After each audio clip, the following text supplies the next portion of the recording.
Greetings, I hope you're good and well. I'm doing a book review today for The Meme Machine. This book is actually quite old. It was published back in 1996, and the book has a foreword by Richard Dawkins, which gives the book a bit of credibility.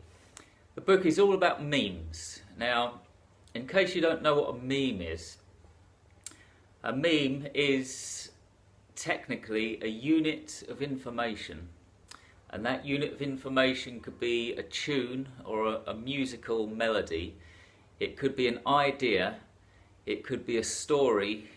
It could be a fashion trend. Or it could be a video clip or a picture.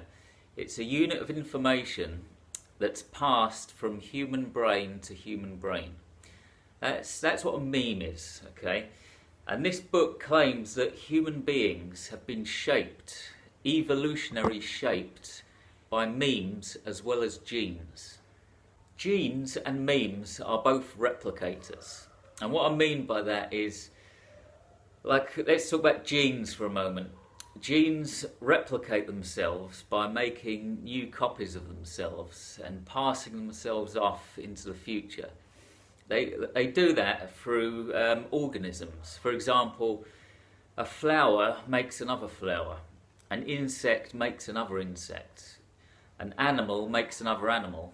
And a human makes another human, even. Organisms reproduce. And if you understand this topic, you understand that it's not actually the animal that's passing itself on, it's the DNA, it's the genes that are passing themselves on, and they're kind of using the animal to do so, right?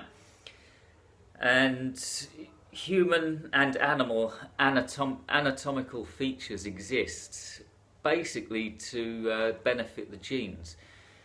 For example, if an animal has long legs, it helps the animal to run away from predators, and it helps the animal to walk around and search for food. Therefore, it's more likely to survive and reproduce, and so the genes inside the animal will get passed on to the next generation. So in that sense, humans and all animals are shaped by genes. In a way, genes are like blind watchmakers. This is a phrase or a name from Richard Dawkins, which is genius. He's got a book called The Blind Watchmaker. Genes are not conscious, are they? Genes can't think or see or feel. But they somehow manage to sculpt animals and kind of design animals unwittingly through the process of evolution. They want to get replicated, and if a certain anatomical feature helps it to get passed on, then that feature will become a part of the animal's anatomy. The same is true for memes, according to this book. Now, the main difference between genes and memes is genes are tangible. Genes are actually physical. I think you can see a gene under a powerful microscope. But you can't. But memes are not tangible. Memes are intangible. You can't look at a meme under a microscope, of course. And whereas genes replicate through organisms only, memes replicate through organisms, but also other things like books and pictures and songs. That's another way. So memes have more ways of replicating themselves and spreading themselves around. This book makes 5 very bold claims. It claims that big brains, language, farming, sexual attraction, and the human self came about due to memes. Let's start with big brains. Believe it or not, nobody actually knows why human beings have got big brains. This might seem obvious to somebody who's not a scientist. I mean, big brains make us smarter, and if you're smarter, you're more likely to survive and reproduce. But it's not that simple, because there are many, many animals on Earth that don't have big brains, but they still manage to survive and reproduce. So you don't actually need a big brain to pass on your genes. So it's actually a bit of a mystery. I don't think there's any consensus, or at least at the time of this book's publication there wasn't.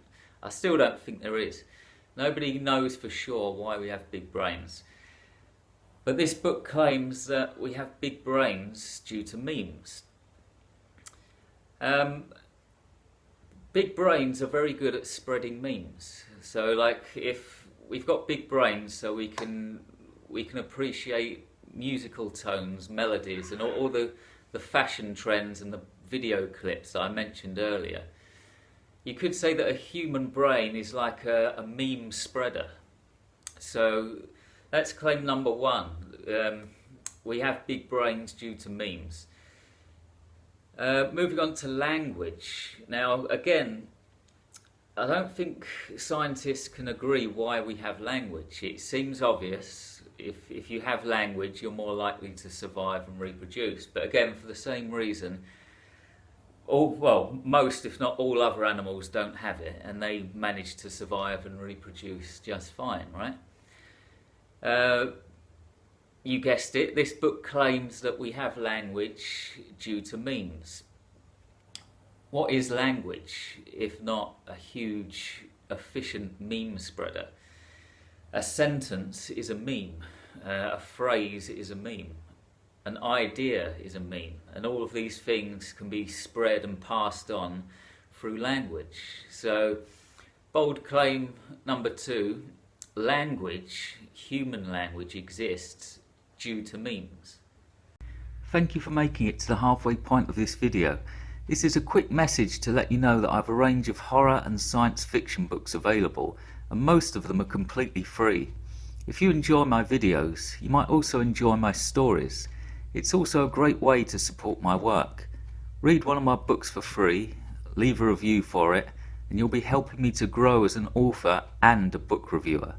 And if you want exclusive updates about my upcoming publications, consider joining my mailing list.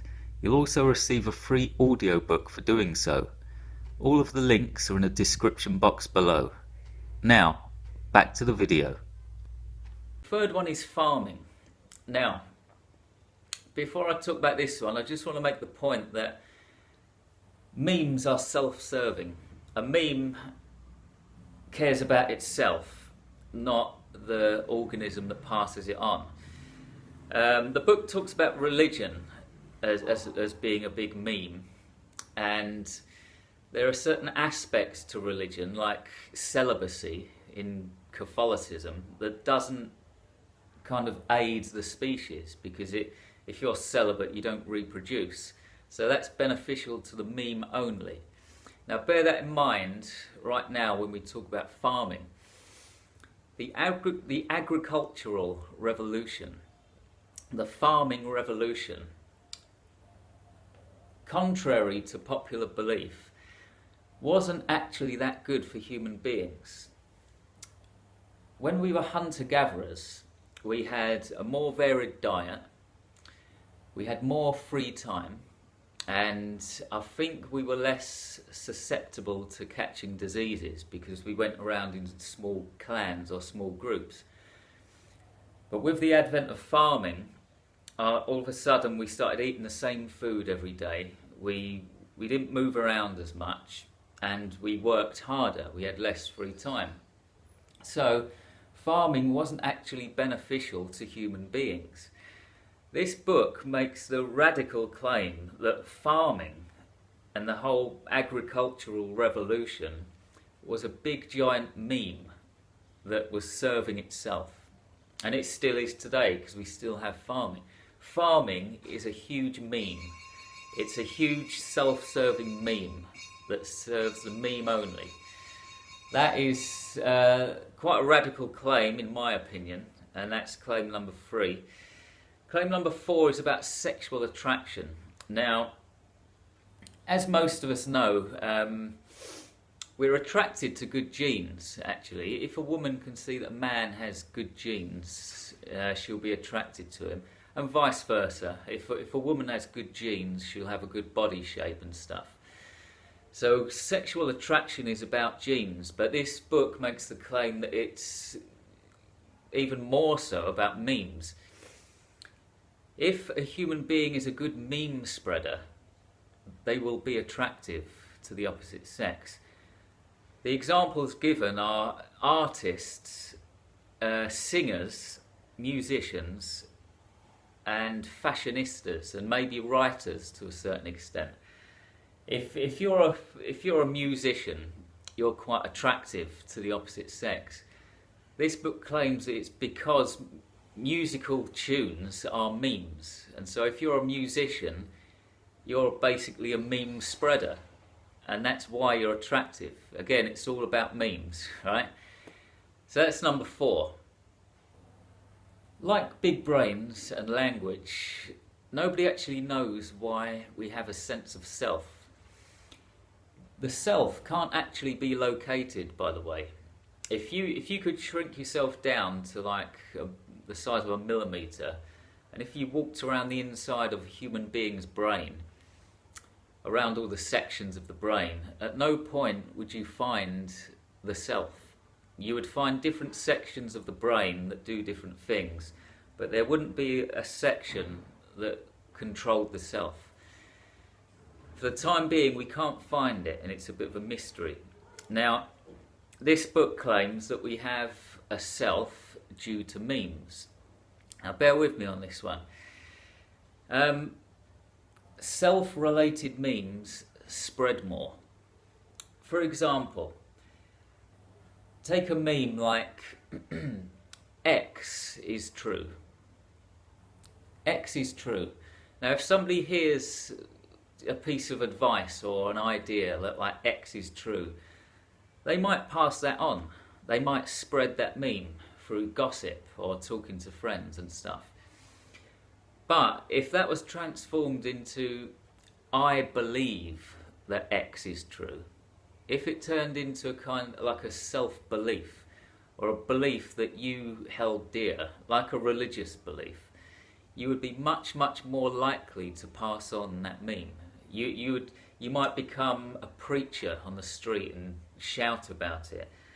Or, if you're religious, you like to go around trying to convert people. So if a meme is related to the self, it gets spread more. So this book claims that the entire sense of self that human beings have could be due to memes. The author of this book commits a very common, not crime, but basically in academia, if you've got a biologist will claim that biology explains everything. A chemist will claim that chemistry explains everything in the world. An astrophysicist will claim that everything's due to about astrophysics. A psychologist will claim that everything is about psychology. The author of this book claims that everything is about memes. So it makes some bold claims. I respect science and I respect academia and I respect the ideas in this book.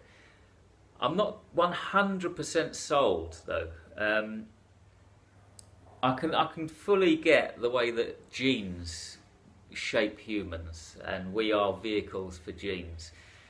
And it may well be that we're vehicles for memes as well, but because they're intangible, it's quite hard to fully get your head around this one.